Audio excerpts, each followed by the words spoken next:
Present సిచ్యుయేషన్లోకి వస్తే సరే చాలా అంశాల చుట్టూ తిరుగుతున్నాయి. సరే ఈ రోజు నుంచి సెకండ్ ఫేజ్ ఆఫ్ ఈ ప్రాసెస్ బిగిన్ అయింది. ఈ నీటి వ్యవహారం, నీటి యుద్ధాలు మొదలైనవి. డ్యాముల మూసివేత అంటే ఉన్న పళంగా వాళ్ళకి ఏం ఆగిపోదు. గ్రాడ్యువల్గా వాటర్ రిసీడ్ అవుతూ వస్తుంది. మొదలెట్టారు.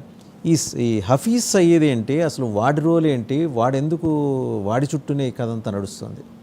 హఫీజ్ సయీద్ యాక్చువల్గా he's from a village called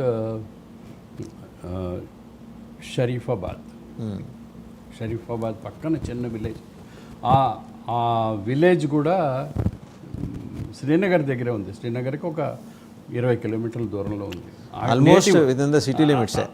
అక్కడి నేటివ్ ఆ టైంలోనే, అంటే నేను 86, 87 చెప్తున్నాను కదా, ఆ టైంలోనే వీడు పాకిస్తాన్ వెళ్ళిపోయి, చాలా ఫ్రీ మూవ్మెంట్ ఉండేది పాకిస్తాన్కి వెళ్ళడం రావడం. అక్కడ వెళ్ళిపోయి అక్కడే సెటిల్ అయిపోయాడు. ఆ తర్వాత రకరకాలుగా డెవలప్ అయ్యాడు. అతను ఒక్కడే కాదు, యాక్చువల్గా ఏంటంటే ఇప్పుడు ఒసామా బిన్ లాడెన్ ఉండేవాడు. అలాగే ఒక లీడర్ వస్తాడు పైకి, మనకి వీరప్పన్ ఉండేవాడు. ఆ ఒక్క లీడరే కాదు, అతని కింద కొంతమంది ఉంటారు. ఒకటి పేరు ఒకటి మొహం బయటకు వస్తుంది. ఇప్పుడు ఇతను ఈ 77 years old. Suffering from asthma. Suffering from asthma. So నడుస్తుంది. ప్రభాకరన్ కూడా అలాగే కంట్రోల్ చేశాడు చాలా రోజుల పాటు. ప్రభాకరన్ తర్వాత పోయాడు. Somebody else came. కానీ వీళ్ళు శ్రీలంకన్స్ ఏం చేయగలిగారు అంటే, వాళ్ళు పూర్తిగా టెర్రరిజం అన్నది, ఆ ఎల్టీటీఈ అన్నది రూపు మాపేశారు. వైపౌట్ చేసే అన్నారు. అవశేషాలు కొన్ని ఉన్నాయి. ఇప్పుడు క్యాన్సర్ ఉందండి.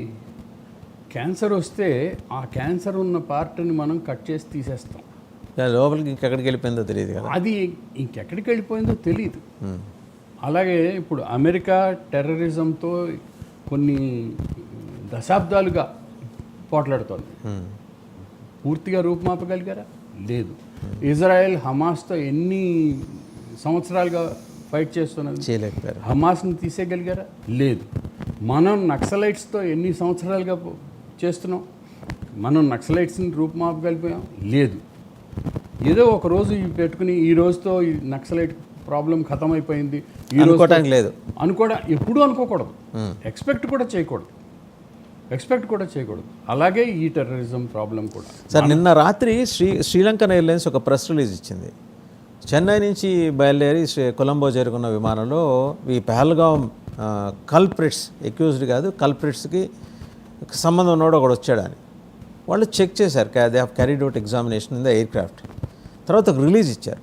రిలీజ్ ఇస్తూ దాంట్లో మెన్షన్ చేసింటే, మేము థరోగా చెక్ చేశాము, ఇది రెగ్యులర్గా సెక్యూరిటీ మెజర్స్లో భాగమే అని.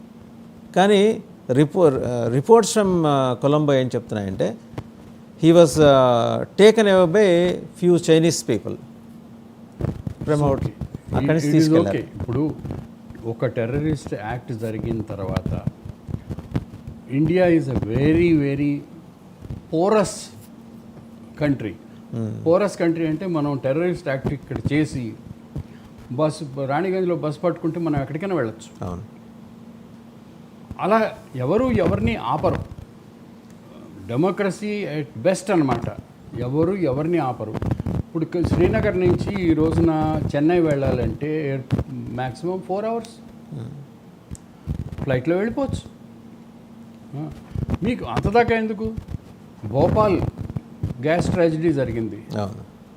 ఆ గ్యాస్ ట్రాజడీకి main responsible person he went away.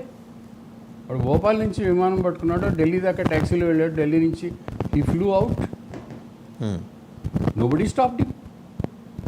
So India, it is possible to travel any side. నేపాల్కి వెళ్ళచ్చు.